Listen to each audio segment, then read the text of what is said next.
We start with the suspected Georgia high school shooter and his father, both in court this morning. The judge told 14-year-old Colin Gray that he is facing life in prison without parole for allegedly killing 2 classmates and 2 teachers.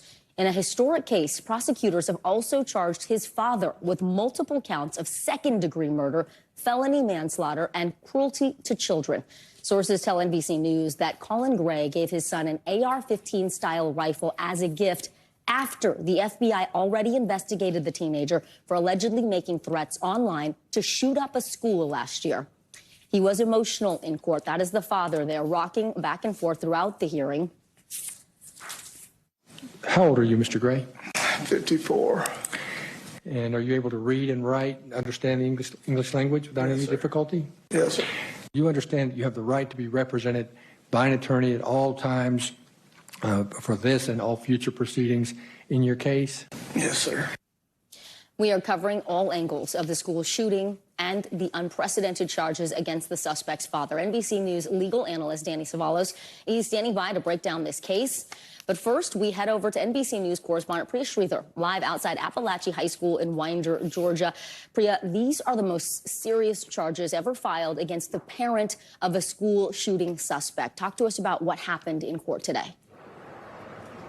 Yeah, absolutely, Vicki. Well, 14-year-old Colt Gray appeared in court today facing those 4 felony murder charges corresponding to the 4 victims who died in this mass shooting here at Appalachia High. He was wearing a green jumpsuit and was shackled, and he was very soft-spoken. He answered all of the judge's basic questions about whether or not he understood the charges that he faced with a simple yes, sir. Now, at one point, the judge actually dismissed him from the courtroom, but then brought him back once again. And there was a little bit of confusion because we understand that Gray is actually going to be tried as an adult, despite the fact that he's only 14 years old. But the judge wanted to clarify that he will not be facing the death penalty because he still is a teenager. But he did say that he could face life imprisonment with or without parole. And then just moments later, we saw his father, 54-year-old Colin Gray, enter the same courtroom and stand in front of the same judge. He was wearing a black and white jumpsuit,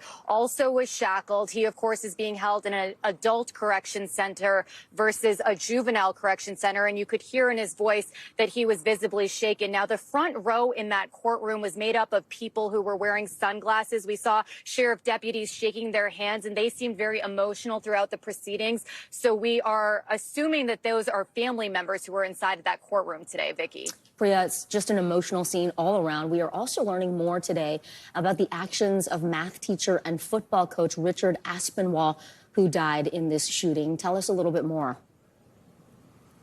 Yeah, you know, I got a chance to speak with one of his family friends who's known him for about 12 years, and they were actually teachers together in a neighboring school district. This was his 2nd year at Appalachia High School, and she's still friends with his wife, who, as you can imagine, is just completely distraught right now. He leaves behind 2 young girls, and he's been talked about from his students and the students that he also coached as a football coach as just being completely beloved at the school, Vicki. NBC News correspondent Priya Sridhar. Priya, thank you very much. Thanks for watching. Stay updated about breaking news and top stories on the NBC News app or follow us on social media.